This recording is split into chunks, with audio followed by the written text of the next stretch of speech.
రోజు రోజుకి గోల్డ్ రేట్లు పెరుగుతున్నాయి. తాకట్లో ఉన్న బంగారానికి వడ్డీలు పెరుగుతున్నాయని టెన్షన్ పడుతున్నారా? కొమ్మూరి గోల్డ్ వచ్చాక ఆ టెన్షనే పోయింది. కొమ్మూరి గోల్డ్. నమస్తే, this is Sourya. Welcome to our channel. ఈ రోజు మనతో పాటు senior journalist doctor Durga Vadlamani గారు ఉన్నారు. వారితో మాట్లాడదాం. నందూస్ యూట్యూబ్ ఛానల్ ఏదైతే ఉందో నందన, సో వీళ్ళిద్దరూ, ఈ కపుల్ ఇద్దరు కూడా చేసిన స్కామ్, కోట్లకు పైగా స్కామ్ చేశారు అని అంటూ ఉన్నారు. ఎంతో మంది దగ్గర వీసా పేరుతో యూకేకి సంబంధించి చాలా డబ్బుని వీళ్ళు అకౌంట్ ట్రాన్స్ఫర్స్ చేసుకున్నారు అని. సో దాన్ని డీటెయిల్డ్ గా, అంటే దానికి ఉన్న సాక్ష్యాధారాలతో సహా చాలా మంది నిరూపిస్తూ ఉన్నారు. మరి ఈ నేపథ్యంలోన వాళ్ళిద్దరు కూడా అరెస్ట్ అయ్యే ఛాన్స్ ఉందా?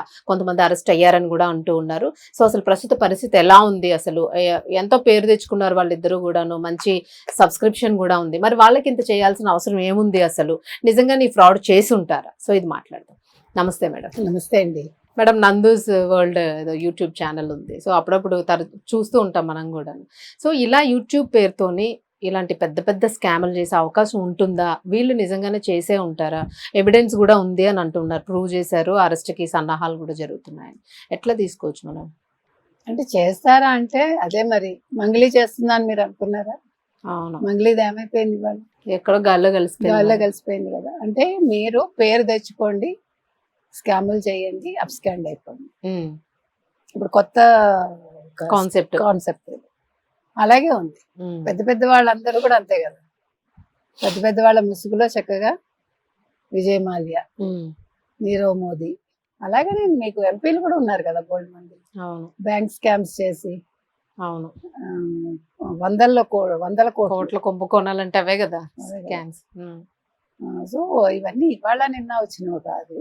కాకపోతే ఏంటంటే ఇలా కూడా ఫారిన్ లో ఉన్నామని చెప్పి ఏదో ఫ్యామిలీ వీడియోస్ చేస్తున్నట్టు మొదలుపెట్టి యూట్యూబ్ ద్వారా ఆకట్టుకుని ఫ్యామిలీ వీడియో చేసేసి తర్వాత భారతదేశ మూలాలు, ముఖ్యంగా ఆంధ్రప్రదేశ్ మూలాలు ఉన్న కుటుంబానికి వాళ్ళు ఏం చేశారు, ఇండియా వచ్చి మేము కంపెనీలు పెట్టామని చెప్పారు. అది ఒక వీడియోలో కూడా ఆవిడ ఒక ఇంటర్వ్యూలో ఇచ్చింది. సో ఆవిడ నమ్మి మీరు వీసా ఇస్తానంటే ఒక బాధితుడు 86 లక్షలు కట్టాడు. 50 మంది 25 లక్షలు కట్టారని తెలుస్తుంది. ఇంకా వివరాలు బయటకు రాలేదు. ఈ కట్టిన అతనికి మరి పేరు బయటకు రాలేదు. అతను బయటకు వద్దామంటే అతను బెదిరింపు కాల్స్ వచ్చాయని తెలుసు. అంటే క్యాస్ట్ కూడా పనిచేస్తుంది. Okay, caste politics. ఈవిడ ఆ మధ్య కాలంలో అతను ఎవరు చిరంజీవితో సినిమా చేసింది. ఆవిడ చిరంజీవితో సినిమా చేసింది, రాఘవేంద్రరావు గారితో రీల్స్ చేశారు అంత ఓపెన్ గాను ఆయన క్యాబిన్ లోనే.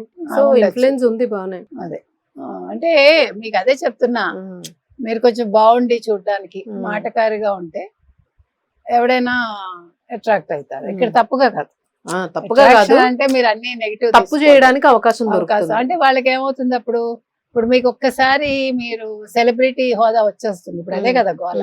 ఈ సెలబ్రిటీ అనే పదమే ఇప్పుడు అందరినీ కూడా ముంచుతోంది ప్రజల్ని.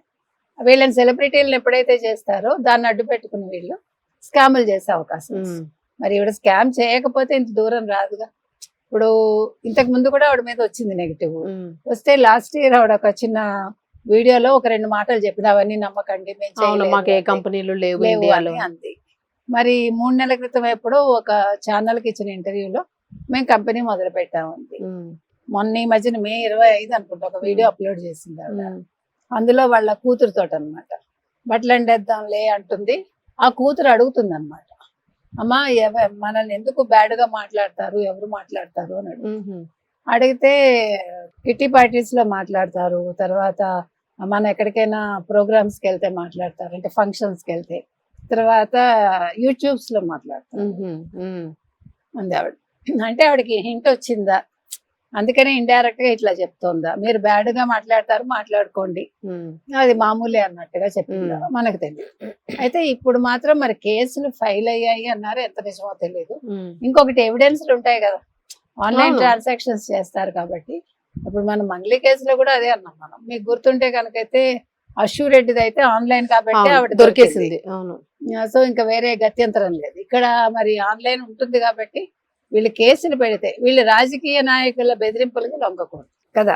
అవును, అప్పుడు ఏం చేయాలి, పక్క రాష్ట్రంలో పెట్టాలి. కానీ నమ్మకం పోతుంది మేడం. మంగ్లీ కేసు పక్కకు పోయిందా, అశూరెడ్డిది ఏమైందో కనబడలేదు.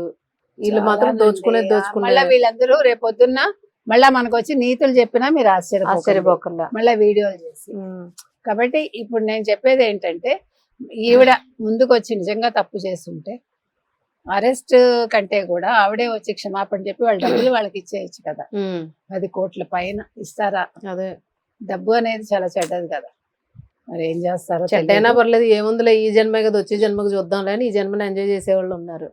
అందులో వాళ్ళు చాలా కష్టపడి పైకి వచ్చారు కాబట్టి డబ్బు విలువ ఆ బాగా, డబ్బు విలువ కాదు, డబ్బు విలువ అదే తెలిస్తే ఇలా దొంగ చేయ- డబ్బు విలువ. దొంగ డబ్బు విలువ. కాబట్టి అది మనం చెప్పలేము. ఎందుకంటే వాళ్ళు లేట్ గా కూడా పిల్లలు కన్నారు, ఒక ఇల్లు కొనుక్కుంటే కనుక అంత ప్లాన్డ్ గా ఉన్న వాళ్ళు ప్లాన్డ్ గా స్కామ్ చేశారు. మరి ఇప్పుడు ఆవిడ అరెస్ట్ అవుతారు. Right, thank you.